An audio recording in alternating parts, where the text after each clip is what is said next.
Hi, so we're back with session 2, and in this part of the session, we're going to be talking about how to find popular content on your Instagram and your Pinterest accounts. And I am doing this video from my husband's phone because the Instagram analytics are only available on your phone, and so I want to be able to take the video here and looking at my phone so I can show you what I'm talking about. So in your course materials, we are on page number 5, and I put this as optional because I know not everyone has an Instagram account. But Instagram is going to get huge because it is so visual, and I want you to be able to understand the Instagram analytics for a business account so that you know what you're doing if you have one now or if you will in the future. All right, you can refer back to this and learn from it as well. So if you have Instagram on your phones, I want you to get your phone out right now and open your Instagram account. And then I want you to type in under this video, do you have a business account yet? I need to know how many of you have a business account, or do we need to set that up, walk you through how to set that up. So go ahead and type in right now, do you have a business account on your Instagram? Let me know, yes or no, what's going on. Becky says yes, she has a business account already. Who else is watching that can share that? Because if you need to be walked through that, I want to be able to do that. Let's see. Anybody else? Becky says yes. All right. Well, it won't take a whole lot of time, so maybe I'll just try to walk you through that as well. Okay. So what I'm going to do first is I'm going to open one of my accounts that is not a business account, and I'm going to show you how to set that up. I'm crooked. I don't know how to fix it. I'm sorry, but I'm going to switch it around, and we're going to look at my other phone here in just a second. Okay. Yes. I'm crooked. There. I don't know if that's going to fix it or not, but I'm going to switch this around and so I can look at my phone. All right. So this is an account that I manage for our Shine Retreats, and it is not a business account currently. All right, and there's a couple of reasons for that. Is that I have so many Instagram accounts right now that it has a hard time connecting to the right Facebook account when I go to make it business. But if you want to make your Instagram account a business account, you're going to go up here to the little scroll button at the top, and you want to scroll down where it says switch to a business profile. And so you're going to click on switch to a business profile. You're going to hit continue, do all of that. And then you're going to log in with Facebook. And when you log into Facebook, it's going to ask you which Facebook page you want to connect to. Okay? So when you connect to your Facebook page, it's going to be your business page, or you should be able to choose a business page. If you can't choose a business page, then you may have to actually delete the Instagram app from your phone and then reinstall the Instagram app and then log back into your account and try and do it again. All right. But what I want to show you though for a business, I'm going to switch over here to my business account, and I'm going to show you on my Katie Hornor Instagram. If you have a business account, you're going to see up at the top the little bars next to the wheel. Okay, the bars is what tells you that this is a business account, and those are where your stats are. So you can click on your stats. Whoops, I clicked on the wrong thing. Click on the stats, and it's going to call it insights. Okay, it's going to tell me this is only for a week at a time. All right, it only gives you a week at a time, but it does, if you're checking it regularly, there's a lot that you can learn from this. So first off, we want to find out on page number 5 of our workbook, what is the best times of day to post on Instagram? Okay, what's the best time of pages to post or time of day to post on Instagram? So, and yes, you can start with a non-business account, and you can change to a business account at any time. You can also change from business back to personal. But with a personal Instagram account, you don't have the analytics that a business account will give you. So there are other apps as well that will give you analytics if you're using a third-party app, and I'll put some links to some of those in the Facebook group later. But for right now, just with Instagram alone, this is what I want to show you, how to find those stats. So first of all, we want to look at the best times of day to post on Instagram. And so what I want to do is scroll down here to the bottom, and I can see there today is Saturday, so it's showing me on Saturday which hours of the day on Saturday the most people are seeing my stuff. If I click on see more, it will actually give me even more detailed information about my followers. It will tell me how many followers I have, their ages. I'm sorry, it just went blurry. There we go. Top locations of my followers. And then here, I can click on the arrows. Saturday, Sunday, Monday, Tuesday, Wednesday, Thursday, Friday. Okay? So that tells you, so see on Saturday, 12 o'clock, midday is the best time for me to post on Saturday, because that's when I have the peak time for people looking at my stuff. On Sunday, it's again about noon. On Monday, it's again about noon. It starts to peak right there, maybe a little earlier. Tuesdays, Wednesdays, Thursdays, Fridays. So you can scroll through there and see that, okay? So then, if I go back, do the back arrow, go back to my insights, and I want to look at my top posts, all right? So right here where I have the top posts, this is again for the last 7 days. All right, if you don't have your, yes, if you're just setting up your analytics, you're not going to be able to see this for about a week. But Lou, then you can go back in, you can watch this video again, and you'll be able to walk through this and see all this information, okay? So your top post, click on see more. And this is, again, we're walking through the workbook on page number 5. Go to see more. This is showing all of the posts in the last 7 days sorted by impressions. Okay, and it's telling me how many impressions that I had. The numbers there, 217, 194, 189, that's impressions, which again is how many times this has been seen in someone's feed. Okay, so I want to look at those posts and I want to evaluate there on page number 5. Why do I think people, what made people engage with these posts? Becky says hers is showing 30 days. Okay, if you click on 7 days right there, Becky, you can change it. There's a wheel right here. You can change it to 3 months, 6 months, 1 year, 2 year. Okay, but generally it's set to 7 days. So that's what I have at the moment. Okay, so if I want to switch that and go back, like say 3 months, and then apply it, it's going to tell me my top post based on impressions for the last 3 months by the numbers on the images. So what is it about those images? What is the consistent thing about the images that I'm posting that is making people see this, okay? And with impressions, it could be a lot of things. It could be the number of comments or the number of likes. That's what's boosting this and getting it in front of more people. So I need to evaluate all of that, and that's why we keep going in your workbook. So the next thing that I want you to do then, once you've evaluated that, is to click on the word impressions. And when you click on that, it's going to show you this thing at the bottom again, and you want to change impressions to reach and hit apply.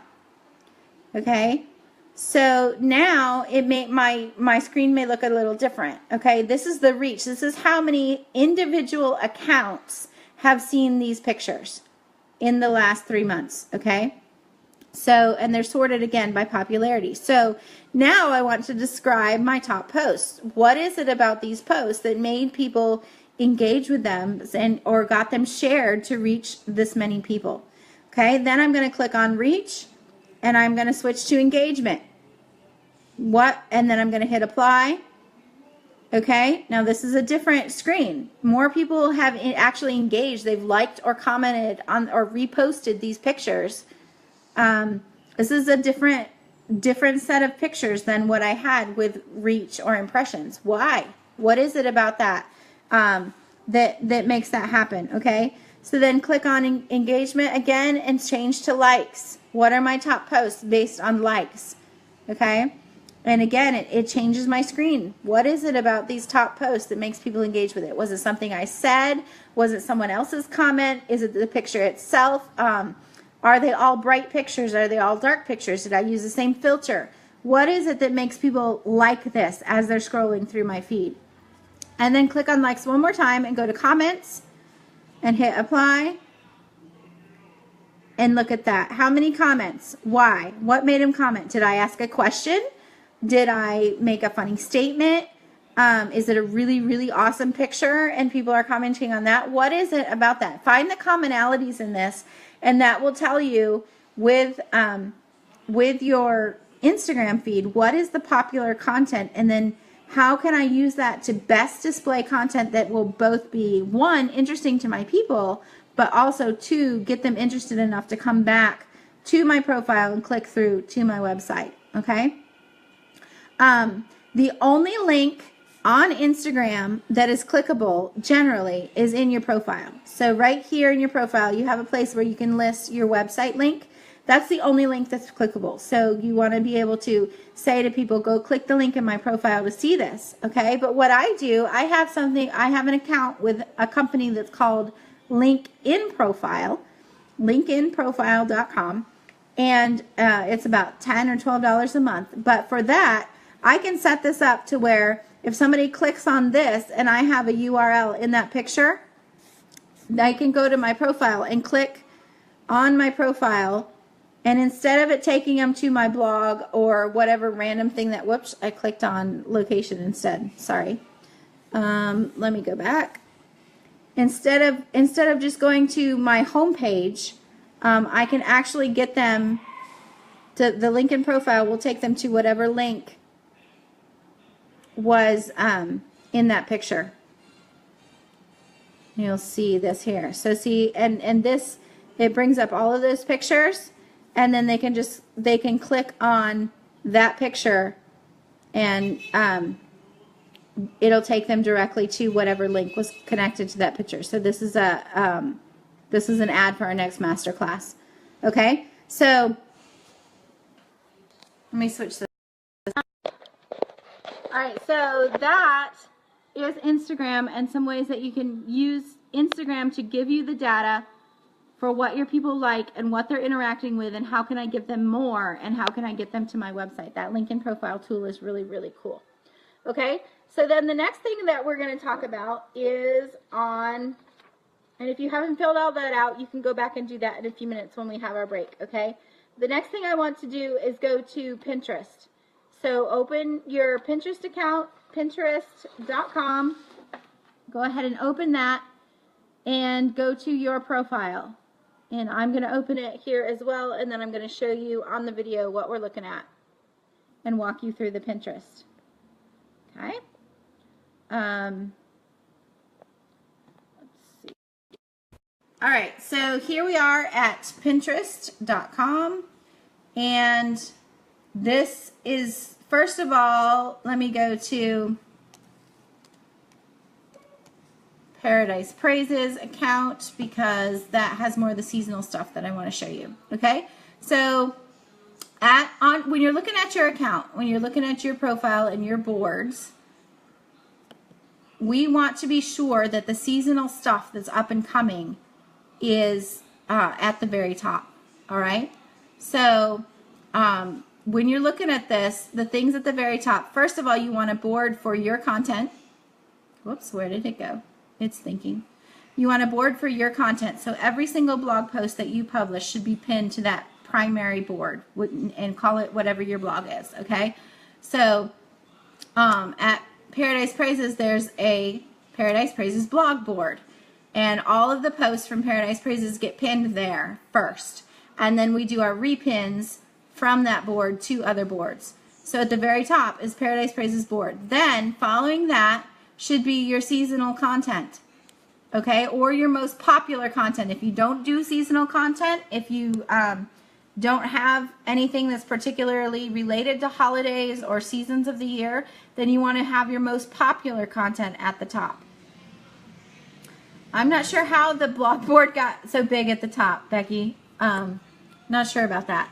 But so what I'm saying though with the Pinterest thing is, first of all, make sure that your most relevant content is at the top. So you can see here on Paradise Praises, which is a homeschool family blog, that the thing at the top is our blog posts and our products. We have a Shop Paradise board as well. We've got most popular posts, and then we've got Valentine's Day, St. Patrick's Day, free homeschool stuff, because that's really popular right at the top.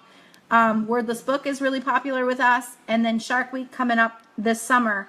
People will be start researching that soon. So be sure that all of those are at the top. Now, if you don't have your most popular ones at the top, it's just a matter of clicking and dragging those boards to move them around in here and get them at the top. So number one, make sure that that's there. Number two, make sure that your board covers are really cute and attractive, that they have really defining photos, okay? I don't want a picture of a dog up here on top of the Valentine board, because it's not really related to Valentine content unless he's sitting in the middle of a pile of hearts. You see what I'm saying? So make sure that, like Valentine's Day, that's obviously Valentine's Day. St. Patrick's Day, that's obviously a St. Patrick's related photo. Make sure that your cover photos on those boards are obviously related to your content. Make sure that the pins on the boards are pin worthy.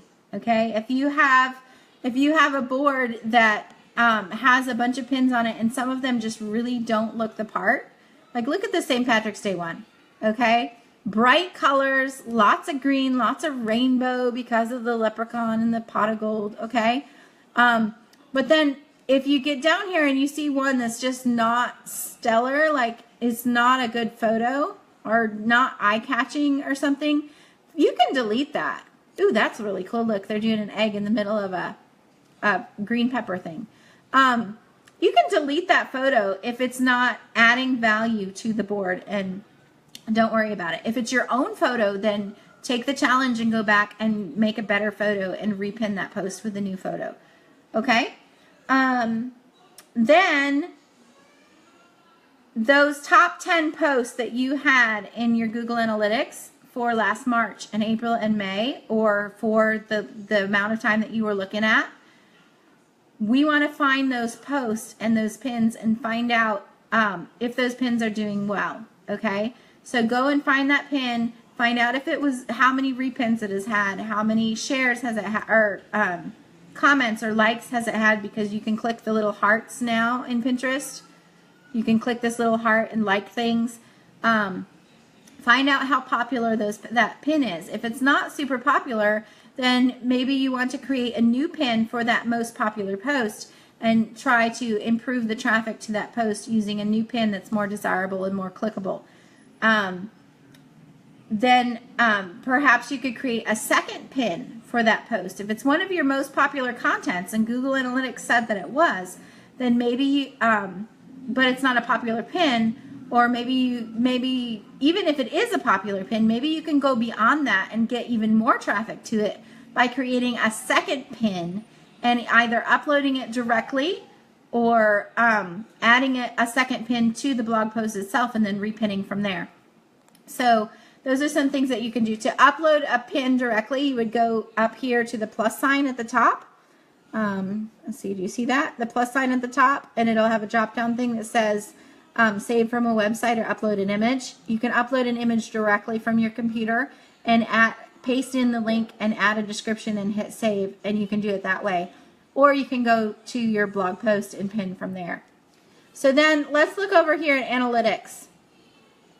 In your Google Analytics, or not Google, sorry, Pinterest Analytics, you click the analytics at the top here, right? And I just went to overview.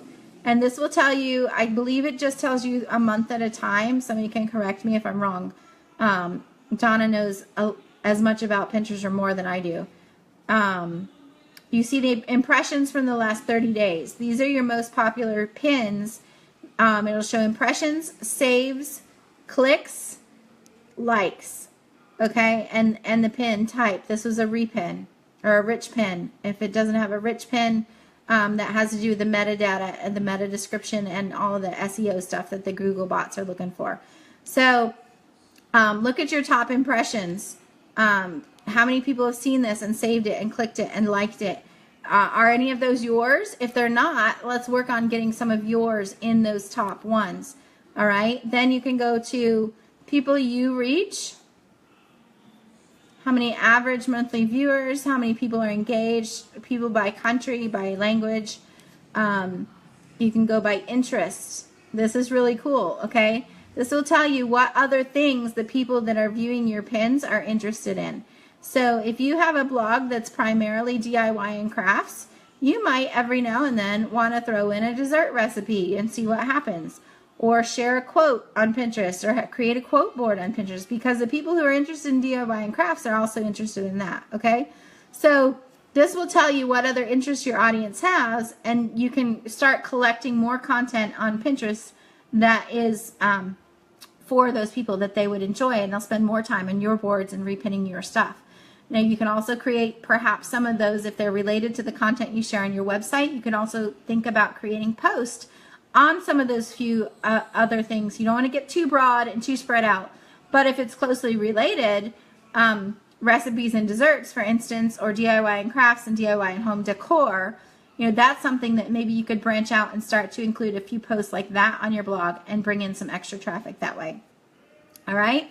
This will show you boards that have a lot of your pins, but what I really want to get to is your website. These are pin impressions that are your pins. So I went to analytics, I went to website, okay? So these are your pins from your website over the last 30 days. Again, impressions, clicks, saves, likes. Look at the most popular ones. What was it that brought people to your website? All right? Your boards. This is your boards from the last 30 days. Which board is the most popular? This one has a planning and time management board that was the most popular. All right, so maybe I want to get more content, or maybe I want to get more of my posts on that board so that they're seen by more people. Top pin impressions. This is awesome because it tells you how many people are seeing and engaging with these posts. Which ones of those are topics that I can create more content for? All right. Let me switch this around. Question about confirming your Pinterest account. So to confirm your Pinterest account, if you need help with that, you can Google it, or I've got some recommendations of people that offer that service for helping you get Pinterest accounts approved and set up as a business account so that you can get those analytics. The repins were listed in that list of impressions and clicks and pins and things like that. To upload the file into your file to get your account approved on Pinterest, Lou, sometimes there's a code that you have to upload to the correct place on your website so that your website is talking with Pinterest, your Pinterest account, and it can verify that way. So if you need help with that, there may be somebody in this group that can help, or if not, I can suggest someone who does offer that service, and you can get that set up, okay? Because those analytics are really huge in helping you do that. Another thing that's good for your Pinterest account is if you can get a third-party app called Tailwind, and I have an affiliate link for that I can put in here later. Tailwind is something where you can, instead of having to just post whenever you can, be on there yourself in real time, you can actually schedule your pins to Pinterest through the Tailwind so that they can go out consistently throughout the day and get in front of more people and get more impressions. More people's eyes on them means more people are going to interact with them and repin or engage or click through to your website and bring in the traffic. All right? Really, really good questions, guys. I want you to go through, and now your assignment for this session number 2, since we've had all of this videos in this session, is to go back through. If there was things that you didn't get, ask a question. If there was things that you didn't have time to look up and write down, do that now. Why? Because I want you to brainstorm. The assignment for this session is to brainstorm content topics. You know what's most popular on your website. You know how to find what's popular on your social media. Go back through all of that data that you collected, and I want you to brainstorm 50 to 75 blog post topics or blog post titles that you could write about that is related to those things that you know is already popular. Okay? I want you to have a list so huge that you are never without an idea of what to write about. So go back through all of those things, all of those notes that we took on the session 2 notes. Go back through those things and make sure that they're completed. Make sure that you've evaluated all of those things. What is it that those people are engaging with? What kind of content are they loving? And then I want you to come up with, on this bonus thing, or on your separate paper or on a list on your computer, wherever it's easiest for you to keep track of it, I want you to brainstorm 50 to 75 different blog post titles or blog post topics that you could do that is related to the content that you know people are already loving based on the data that you've collected. If you need other places to look, check on page number 7 of your materials, because we have a how to brainstorm post topics there. You can obviously look at Google Analytics, which we just did. You can go to your Facebook groups and look for people who are asking questions in Facebook groups where you're active. What are they asking questions about? What problems do they have? What problems can you help solve that is related to the niche that you are in? If you have your own Facebook group, do a poll. What kind of content are you most interested in? Share a question that you have or a problem that you have related to this. How can I help? What kind of content can I help create for you? I'm brainstorming content for the next 3 months. I want to provide stuff that is very valuable to you. What do you need help with? And let people respond and collect their answers as part of those post titles. That may not happen in the next hour and a half, but it could happen over the next week or two, and you can keep adding to this list of brainstorm topics. All right? Another good way, and I just did this recently, and I was amazed at the response that I got. You put on your social media, if I were to write a book in my niche, okay, or whatever topic that you talk about, what kinds of topics would you expect to find as chapter headings? All right, I was floored at the amount of responses that I got to that question, and it didn't originate with me. A friend of mine did it, and I said, hey, can I copy your idea and ask my people this? And she said, sure. So ask them that question. If I were to write a book, what kind of topics do you think you would expect to find as chapter headings in my book? And just copy and paste all of their answers into a file for post ideas or to write a book. You never know. Okay?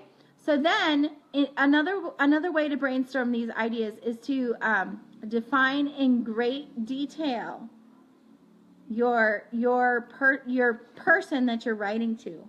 Find 4 or 5 people who are your ideal audience. Okay? For Paradise Praises, it is a mom with small children at home, elementary age kids that she is homeschooling, who is a Christian and also involved in responsibilities or activities at their church or in a homeschool group or things like that.